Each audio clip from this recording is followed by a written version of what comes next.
I meet very few people who are happy with our present system of government.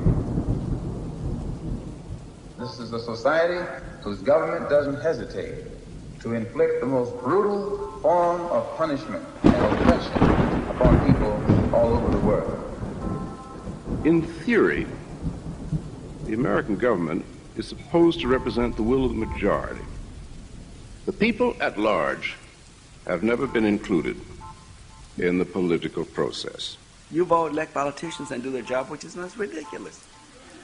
You don't have to have Jerry Brown tell you that. I can tell you that myself. We have never had a government of the people, by the people, and for the people. Current rulers do not want such a government. I think they see where their self-interest lies. They see a certain amount of freedom seems good, an illusion of liberty. Give these people a voting day every year so that they'll have the illusion of meaningless choice.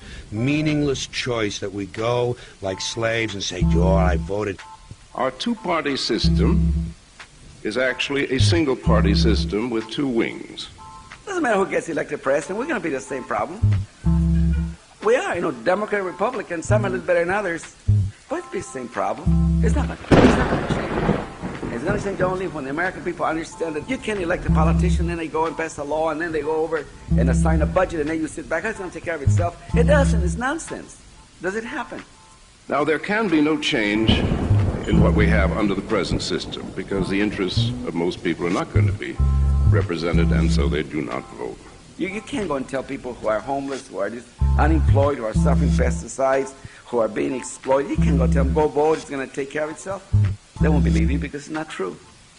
The limits of debate in this country are established before the debate even begins, and everyone else is marginalized. They're made to seem either to be communist or some sort of disloyal person. A kook, there's a word, and now it's conspiracy. See, they've made that something that should not be even entertained for a minute. That powerful people might get together and have a plan. Doesn't happen. You're a kook. You're a conspiracy buff. Technical issues, very technical. There's a lot of argument about where they came from and why they happened. But what's very human are the little victims. Young children who are very innocent and who just happen to be at the wrong place at the wrong time. Statistics like this tell us a story that is never put into words by our professional politicians and by their shadows in the media. For it is not the evil which is new, nor is it the crisis which has changed. It is rather that specific structures of power are inexorably pitted against entire populations. It's one huge complex, and it creates what's known as not the American power structure, but it's an international power structure. And this international power structure is used to suppress the masses of people all over the world and exploit them of their natural resources. The average American is trained from birth, and he lives in the freest country in the world with the highest standard of living. The average citizen in our country is certainly not told very much about how things are run here. He takes it for granted that the state has every right to pocket as much of his income as it wants in taxes. He takes it for granted that he must always do as the state tells him. We are not given all the information that we're entitled to as citizens. I really believe that. What it did is sour me on the power structure and on people who are in power. The era in which you and I have been living during the past 10 years, most specifically, has witnessed the upsurge against the power structure.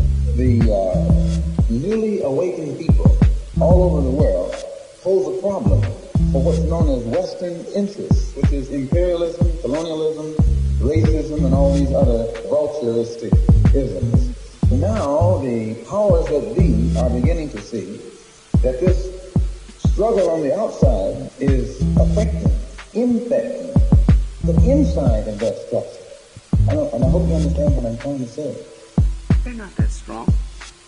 No, if you know what to do. You see, the oppressors always underestimate the oppressed. And the oppressed almost always overestimate the oppressor. They're not invincible. No one's invisible. There's enough room for change anywhere and everywhere. How would we, at this point in time, boycott some of these major disasters which loom over? Easy. Okay, give us. Yeah? Okay, But tell us please, how. Don't pay your tax. Don't pay your tax and have the government on your doorstep for anything because they want their money, right? Going to jail for the right cause is a badge of honor. He set in train a number of events which look as if they might give us a second American Revolution. This revolution might separate the people from what is now an unrepresentative government, grown tyrannous and incompetent. We're going to go through some major changes in our country. We're already going through them, and we don't understand them, we don't accept them, we don't like them. The whole idea is that a lot can be done if people just understand that you have enormous power other than the ballot box. Other than the ballot box. You're a consumer, you have enormous power. Power. The magic word. Power against power. Because real power comes from conviction, and it produces action. Uncompromising action. It also produces insurrection against oppression. This is the only way to end oppression, with power. Power in defense of freedom is greater than power in behalf of tyranny.